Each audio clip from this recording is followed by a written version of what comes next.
My name is Mohan. I'm working for National Paints. Okay. My question is, the Holy Quran is from God. How can you prove it?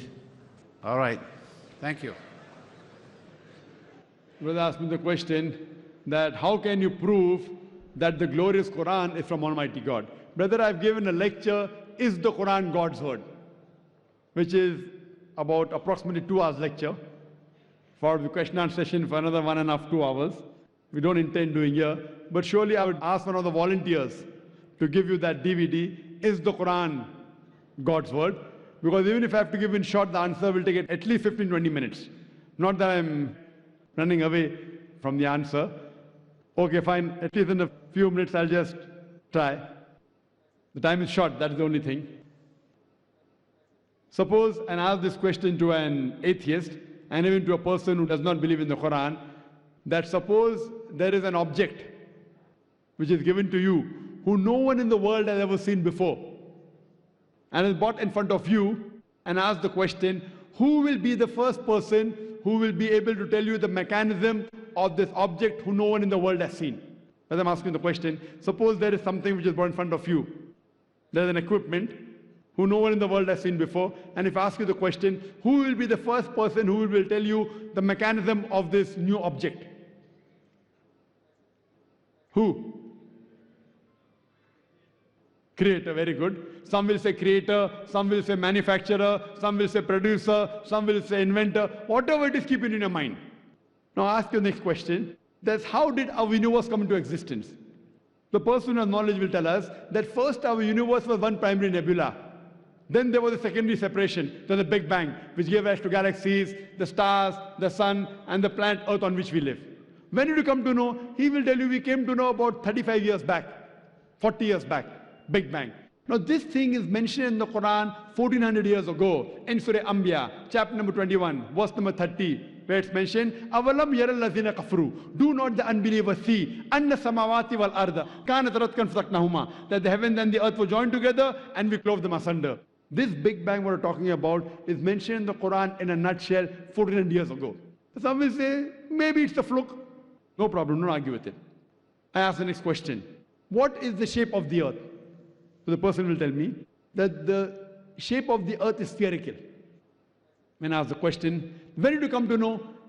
He will tell that recently, 100 years back, 200 years back, previously we thought that the earth is flat. It was in 1577 when Sir Francis Drake, he sailed around the earth and he proved that the earth was spherical. The Quran mentions 14 years ago in Surah Naziyat, chapter number 79, verse number 30. Wal arda ba'da zalika dahaha. And thereafter we have made the earth egg-shaped. And today we know that the world is not completely round like a ball. It is geospherical in shape. It is flattened from the pole and bulging from the center. And the Arabic word dahaha refers to the egg of an ostrich. And if you analyze, the shape of an egg of an ostrich is geospherical in shape. Who could have mentioned that the earth is geospherical in shape in the Quran 1400 years ago? Someone will say, okay, maybe a Prophet Muhammad, peace be upon him, he was very intelligent. Don't argue. Continue. When we ask the atheist or a person who doesn't believe in the Quran that the light of the moon, is it its own light or reflected light? So he will tell us that previously we thought that the light of the moon was its own light. Recently, 100 years back, 200 years back, we came to know that the light of the moon is reflected light of the sun.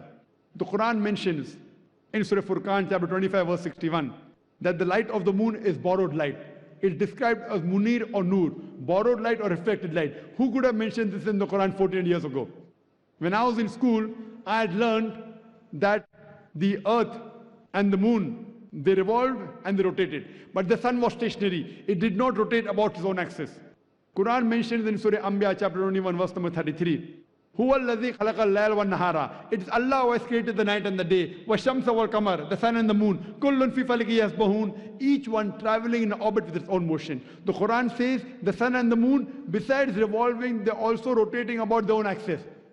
Today we have come to know that the sun takes approximately 25 days to complete one rotation. Who could have mentioned this in the Quran 1400 years ago, that the sun rotates about its own axis?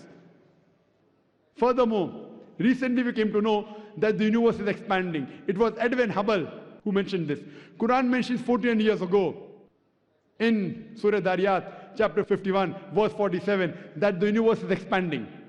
The Quran speaks about the water cycle in great detail in several places. The water evaporates from the ocean, rises up, forms into clouds, moves into the interior, falls down the red, in several places. In Surah Az-Zumur, chapter 39, verse 21. In Surah Mu'minun, chapter 23, verse number 18. In Surah Rum, chapter number 30, verse 24. In Surah Hijr, chapter 15, verse 22. In Surah Nur, chapter 24, verse 43.